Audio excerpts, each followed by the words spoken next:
In this video, I'm going to show you how to use the letter builder and how to implement that into your designs. So first off, I'm going to start off with this quote, create something today, of course, because that's my favorite quote. Today, even if it's only for 5 minutes. As soon as you've drawn that up, what I usually do is I actually draw out the outlines to give me a little context of how I need to place my grids. But what we're focusing on here is actually the letter builder and how you can implement that into your designs. We've done all the work beforehand, so we've built the whole grid system, and that will help us to place the letter builders perfectly. This is just an overlay that will help you in the next step. So if you go back on the brush library and you look up, you'll see 6 different letter builders. There's the condensed, regular, and bold, and all of them come also in italics. What is beautiful about that is actually that you can select the style you want. So in this design, we'll have a mix of bold and some regular fonts. And for the first word, the today, we want to make it big, we want to make it bold. So select this one, and then you start actually drawing on it like you would with any brush. You might have to adjust the size. And then for today, in this case, we have 5 letters. So I'll be drawing 1, slowly 2, 3, 4, 5, and then I'll hold down to keep that all lined up, and you see you can move your pencil around and see how the spacing will vary. I'm gonna choose a little bit of a narrow space, so leave less space between the letters and condense it a little. As soon as you've done that, move them and scale them to the size you want them to be. As you can see already, this shape, it is a bow tie shape. And for this one, we kind of need to make some adjustments. So for these adjustments, the easiest way is to actually go into the cursor, and when you tap on the cursor, you'll have the selection, and you have new options below. So Procreate makes this really easy, and you can tap on warp. And what this will do will actually give you the possibility to move edges and pieces of the whole word.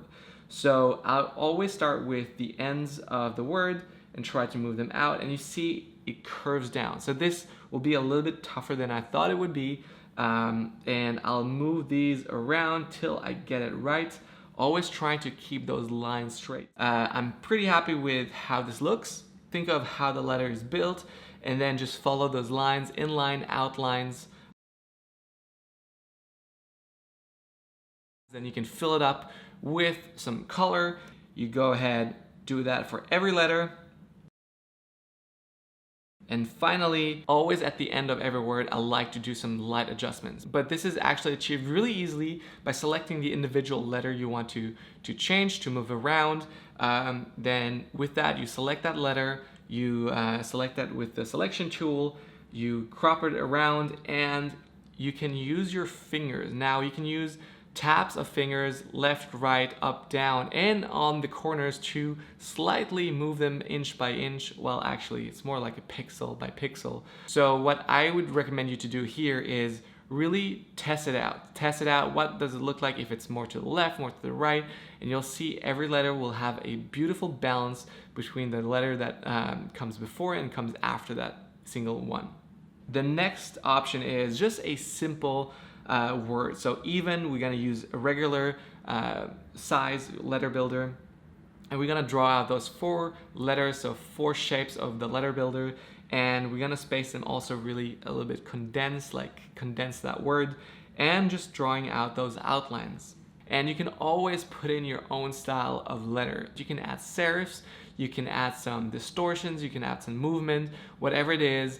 You can just add it, and just to remind yourself, you can repeat that in every letter, and that will help you to get that consistency over all those letters. Now there's one more piece that will be a little bit tricky, and that's the arc. But there are some quick and dirty tips on how to make that easy. And then we're gonna draw 1 letter at a time. Now, keep in mind, you can select that one, you can move it around, and you can place it in the arc.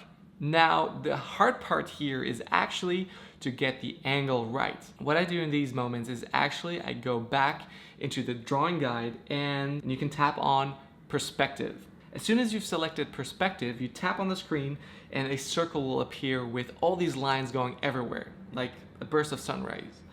Now you can place that and make sure that it aligns well with the arc that you're drawing on, And then these lines will actually be a really perfect guide for you to draw each individual letter and place them in the right angle. And then what we'll do is actually place each single letter, and when we have half of it done, super easy trick is actually to reflect the other part and then just adjust both sides just to get this spacing right.